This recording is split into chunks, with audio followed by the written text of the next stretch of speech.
अस्सलाम वालेकुम दोस्तों, उम्मीद है आप लोग सब खैरियत से होंगे। आज मैं आपके साथ एक्सेल के एक बहुत इम्पोर्टेंट ऑप्शन कंडीशनल फॉर्मेटिंग को डिस्कस करना चाहूँगा। ये हम यूज़ करते हैं मुख्तलिफ अपने काम में।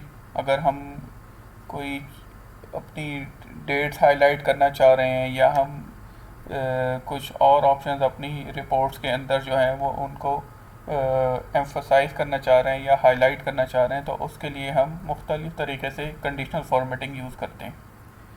सो अगर हम कोई अपना जो है फ़ी वगैरह हम पे करते हैं, अगर फॉर एग्ज़ाम्पल हम ऑफिस में काम करते हैं और हम मंथली कुछ एक्सपेंसेस हम पे करते हैं, तो ज़ाहिर है उन एक्सपेंसेस की कुछ ना कुछ ड्यू डेट्स होती हैं। जैसे हम अगर रेंट पे हमारा ऑफिस है तो मंथली रेंट हम पे करते हैं होंगे और ज़ाहिर है उसकी कोई ना कोई ड्यू डेट होगी। इसी तरह हमारा इलेक्ट्रिसिटी का बिल आता होगा मंथली, वो हम पे करते होंगे, उसकी भी कोई ड्यू डेट है। टेलीफोन का बिल है, अगर हमने कोई व्हीकल्स, कोई गाड़ियाँ वगैरह कोई लीज़ पर ली हुई हैं बैंक से, तो उनकी हम व्हीकल्स की लीज़ की हम पेमेंट करते होंगे, उसकी कोई डेट्स होती होंगी। इसी तरह कुछ हमारी कोई मेंबरशिप्स या सब्सक्रिप्शन अगर कोई हैं कुछ ऑर्गेनाइजेशंस के साथ, कुछ इंडस्ट्री की जो हैं रेगुलेटरी बॉडीज़ या कुछ इस तरह की चेंबर ऑफ कॉमर्स वगैरह, उसकी कोई फ़ी वगैरह अगर हम पे करते हैं तो ज़ाहिर है उनकी भी कुछ ना कुछ ड्यू डेट्स उनकी होती होंगी।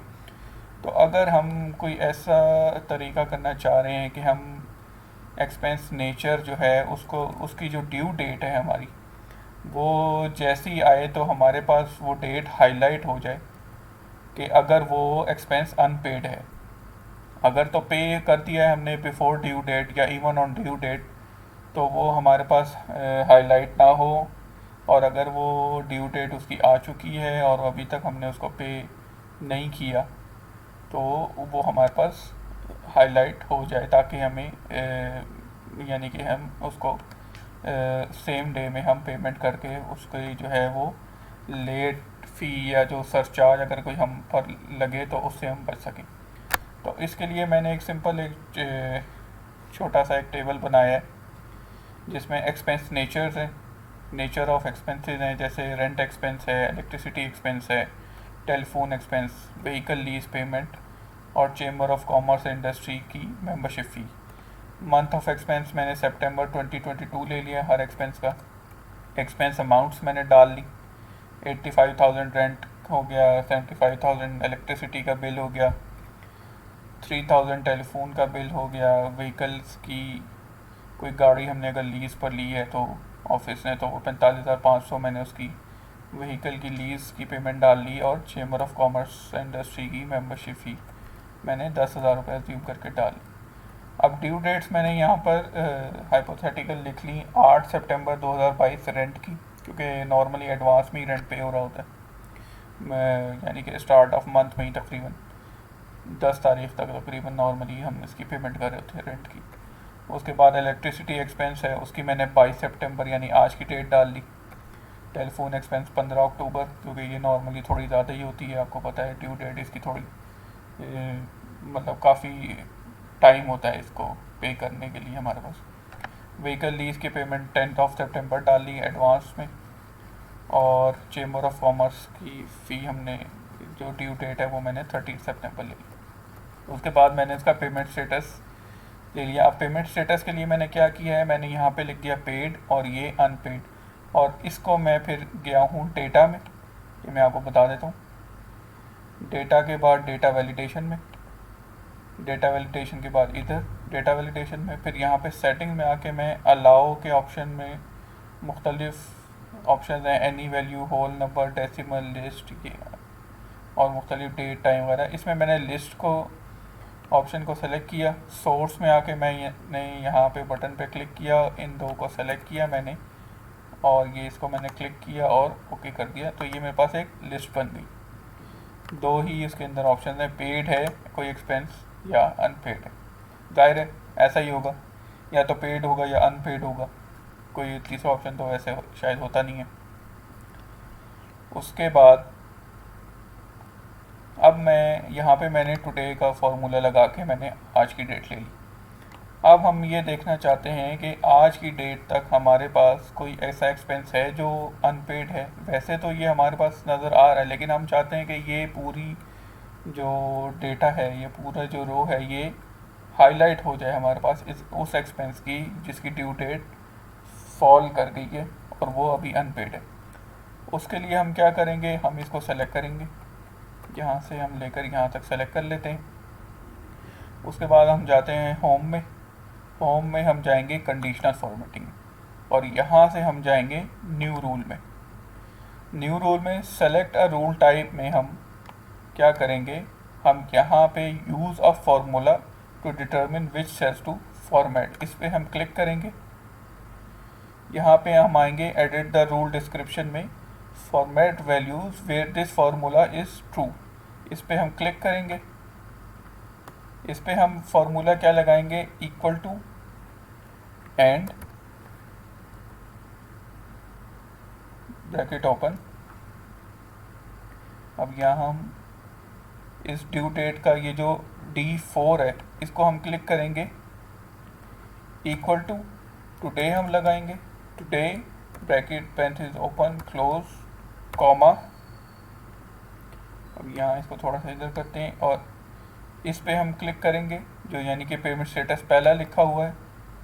उसके बाद is not equal to paid, codes के अंदर हम लिख देंगे इन्वर्टेड कॉमास के अंदर पेड और ब्रैकेट क्लोज कर देंगे। और एक और हम काम ये करेंगे कि ये जो रो फ्रीज हुई है हम इसकी जो ये है डॉलर साइन यहाँ से ख़त्म कर देंगे। डी से पहले डॉलर साइन लगा रहेगा, इसी तरह ई से पहले डॉलर साइन लगा रहेगा, क्योंकि हमने जो है कॉलम फ्रीज करने, रो हमने फिक्स नहीं करनी।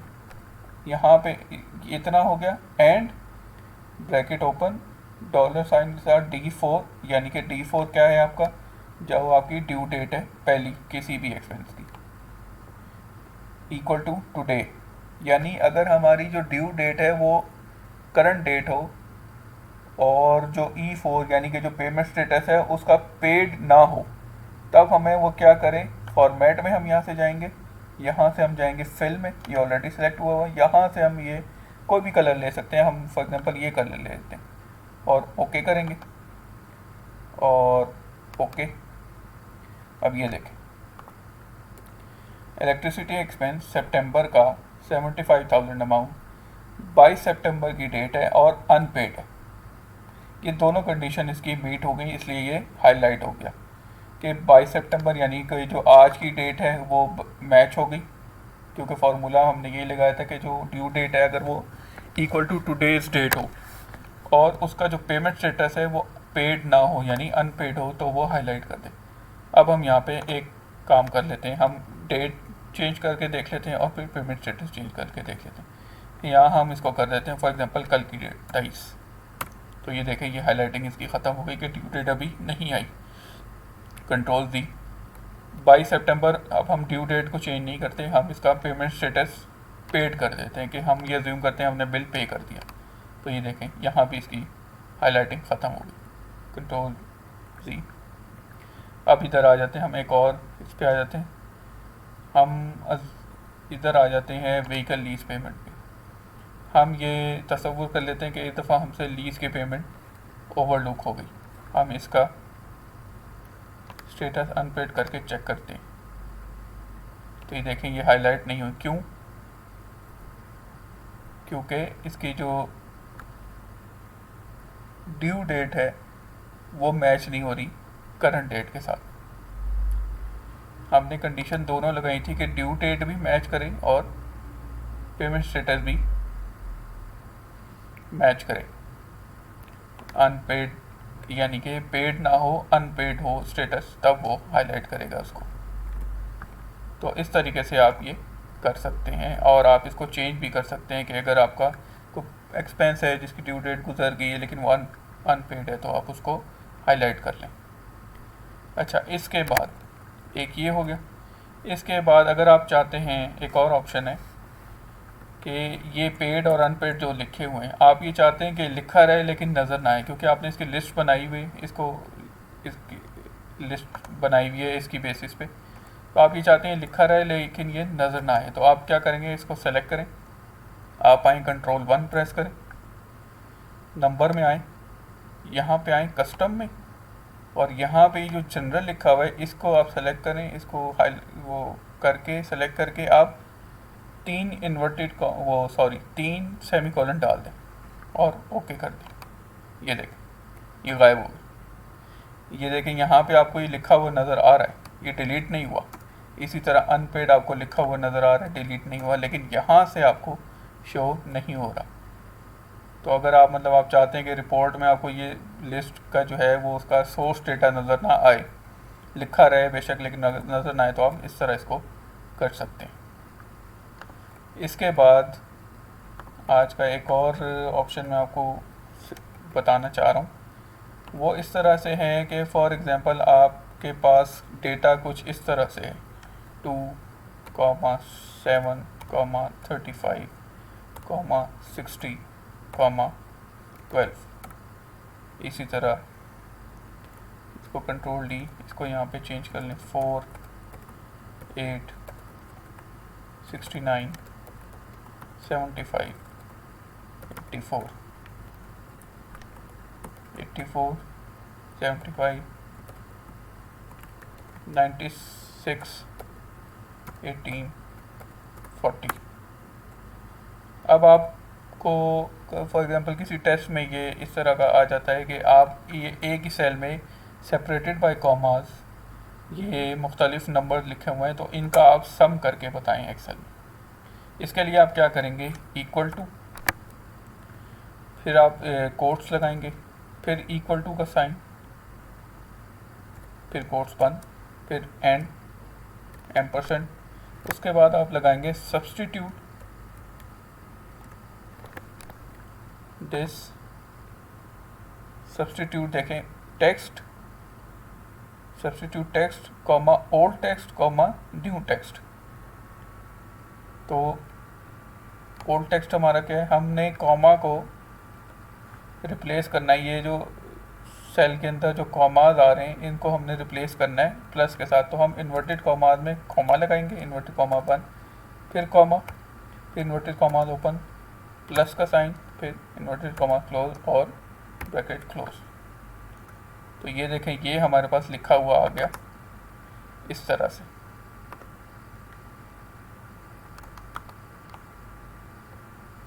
इसको हम सेंटर लाइन कर लेते हैं। अभी देखें ये सम नहीं आ रहा। अब क्या करेंगे हम, कॉमा इसका हम क्या करेंगे, हम इसका फॉर्मूला ख़त्म करेंगे। हम Ctrl+C Alt+E+V पे स्पेशल ये वैल्यूज़ और ओके। अभी भी देखें इसका सम नहीं आ रहा। सम के लिए अब हम क्या करेंगे, हम जाएंगे Ctrl+H रिप्लेस में, इसमें हम क्या करेंगे, equal to, find word equal to, इसके अंदर and replace with equal to, replace close. तो ये देखें सम होके हमारे पास क्या आ गया 116। अब इसको वैसे कर लेते हैं, इक्वल टू 2 चेक करने के लिए इक्वल टू इधर कर लेते हैं, इक्वल टू 2 + 7 + 35 + 60 + 12 इक्वल टू 116। देखें बराबर है। अब मैं आपको ये फार्मूला हमने लगा लिया, इसको मैं कॉपी करता हूँ इन दोनों पे। अब मैं क्या करूँगा, Ctrl+C Alt+E+V। अब मैं इन तीनों को Ctrl+H replace all, okay close. तो ये देखें ये 116 आ गया जैसे अभी कैलकुलेट किया था। इसका टोटल आ गया 240, इसका आ गया 40, 18, 96, 75, 84 का 313। इनको चेक कर लेते हैं। 116 हम ऑलरेडी चेक कर चुके हैं, एक दूसरा और तीसरा चेक कर लेते हैं। 4 + 8 + 16 + 75 + 84, ये देखें 240 और ये 240। इसी तरह इक्वल टू 40 + 18 + 96 + 75 + 84, ये देखें 313 आ रहा है और यहाँ भी 313। तो ये सब्स्टिट्यूट का फंक्शन है। ये देखें मैं यहाँ पे आपके लिए लिख देता हूँ, इक्वल टू कोट्स, फिर इक्वल टू, फिर कोट्स क्लोज, n%, उसके बाद सब्सटीट्यूट का फंक्शन आपने लगाना।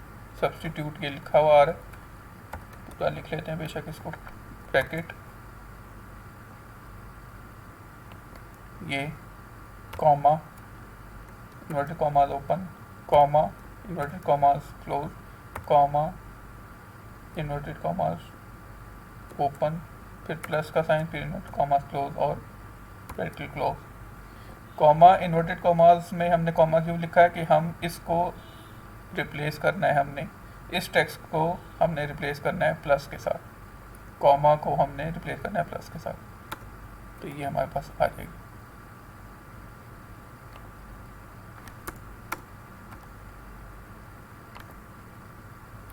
तो ये आपके लिए मैंने इक्वल टू का साइन हटा के ये फॉर्मूला लिख दिया है ताकि आपको ये जहन नशीन हो जाए।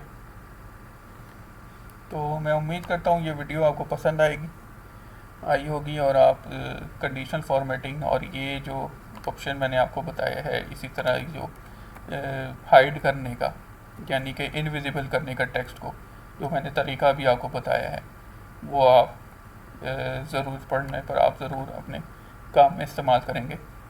तो अपना बहुत ख्याल रखिएगा, इंशाल्लाह आपसे जल्द मुलाकात होगी। और मेरे चैनल को भी ज़रूर सब्सक्राइब कर लें और वीडियोस को भी लाइक करें और शेयर करें, और कमेंट्स में ज़रूर बताइएगा कि वीडियोस आपको कैसी लगती हैं। अल्लाह हाफ़िज़।